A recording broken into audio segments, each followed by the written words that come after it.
Assalamualaikum warahmatullahi wabarakatuh. Perkenalkan, nama saya Ida Ayumade Anggraini. Di sini saya akan melakukan penyuluhan tentang etika batuk dan bersin yang benar. Sebelum saya menjelaskan bagaimana sih etika batuk dan bersin yang benar, kita harus mengetahui apa itu etika batuk.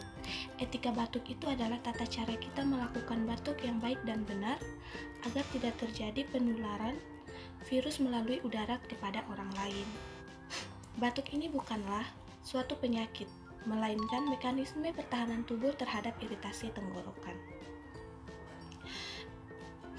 Batuk ini adalah reaksi yang terjadi apabila sel-sel pada saluran udara di belakang kerongkongan kita teriritasi.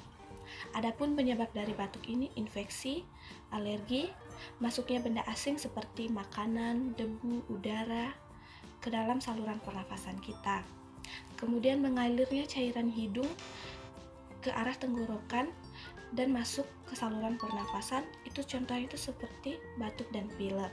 Kemudian penyempitan saluran pernafasan yaitu seperti asma.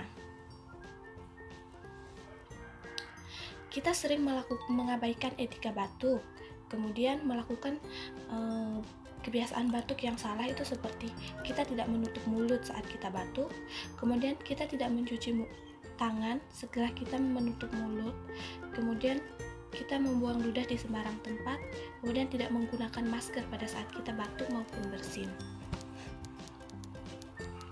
Seperti hal lainnya, batuk dan bersin juga memiliki etika. Banyak orang yang salah langkah saat mengalami batuk dan bersin. Kebanyakan malah menutup mulut dan hidungnya dengan telapak tangan, meskipun tujuannya baik, namun belum tentu benar, karena kuman di tangan dapat berpindah ke tangan dan menyebar tanpa kita sadari melalui sentuhan atau bersalaman.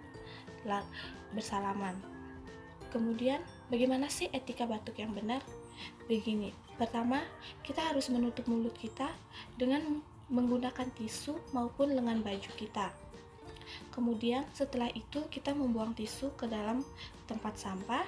Setelah kita membuang tisu, kita jangan lupa mencuci tangan dengan air bersih maupun mencuci tangan yang berbasis alkohol. Kemudian saat flu, bersin maupun batuk, kita harus selalu menggunakan masker agar orang lain tidak tertular. Kemudian setelah itu, jika batuk kita terus berlanjut, jangan lupa untuk ke puskesmas, tanyakan kepada dokter. Ya, sekian itulah penyuluhan tentang etika batuk dan bersin dari saya. Semoga bermanfaat. Saya tutup. Wassalamualaikum warahmatullahi wabarakatuh.